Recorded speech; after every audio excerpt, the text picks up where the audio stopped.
This is a cherry burl, and my philosophy in wood turning is very simple. I try to bring out the wood grain. I want to keep the bark on also, very important to me. Bark's part of the tree, it should be there. In Hawaii, I met a wood turner. He took me into his shop and he turned the bowl. I didn't turn one, but I watched him do it. It told me that that's something I can do, and when I get home, first thing I did was take the North House basic class, and then I just bought that lathe over there, and then I just started turning, and I just loved it. I'm Lou Pignolet. I'm a wood turner. I live in Hovland. I started off as a chemist, came to University of Minnesota in 1970 and just stayed there for 38 years. Did a lot of teaching and research in inorganic, organometallic chemistry, catalysts. Yeah, so the woodworking is certainly not something I have a degree in, but I'm teaching it, so that's good. I'm glad North House doesn't require a PhD to teach. I have a PhD, but not in wood turning.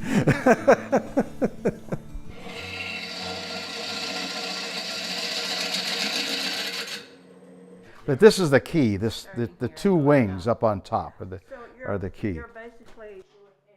But you know, I just learn by doing it, and so I develop a lot of techniques that other people don't do. And when I teach, I try to teach those techniques because they work for me. And I think that type of a slicing cut is a good cut to come up around the bend.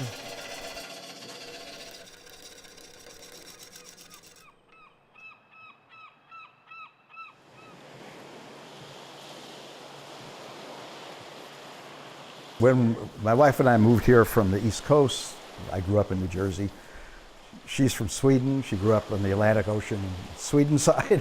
And we moved to Minnesota. There's no water here, even though there's a million lakes. There wasn't any real water with big waves. And we discovered Lake Superior in the early 70s. We came up here, we camped, we stayed at different places, and we saw some land for sale. We just bought it. You know, there's something about the lake that is very magical. It gives energy.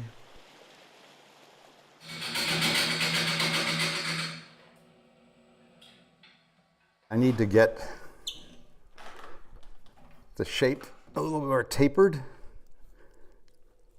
I also have to check to make sure the bark's not going to be coming off. So here's where the glue comes in. If I don't apply a little super glue to stabilize these areas, if you turn bark edge bowls, not using super glue, you're going to be in trouble.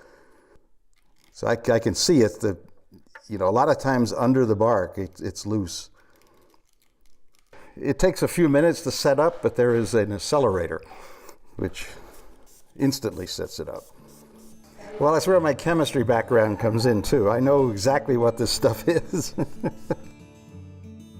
I think of everything on a molecular scale. That's part of the way I am, and to visualize molecules. So I picture the molecular structure of the wood sometime. I know what causes the colors, the dyes, and all of this. And some of those colors that you saw when I turned that bowl will disappear. Other ones will appear because the air oxidizes.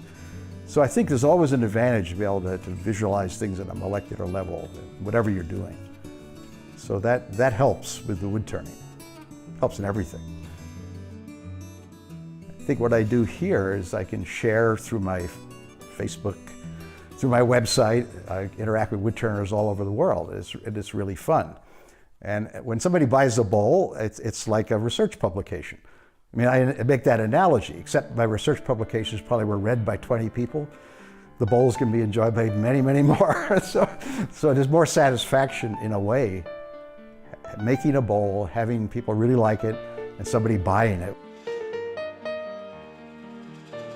I'm a very driven person. I need to have something intense to do that I get totally mentally and physically into. So through my chemistry career and my research career, that's what helped me be successful at that, was that drive. you know, the passion for work. This is taking the place of that. I get into a zone, and it's a total mental and physical thing. I think it keeps me healthy, it keeps me motivated. I dream about it. I wake up in the morning thinking about the piece of wood I'm going to turn, and you know, that's what keeps me going.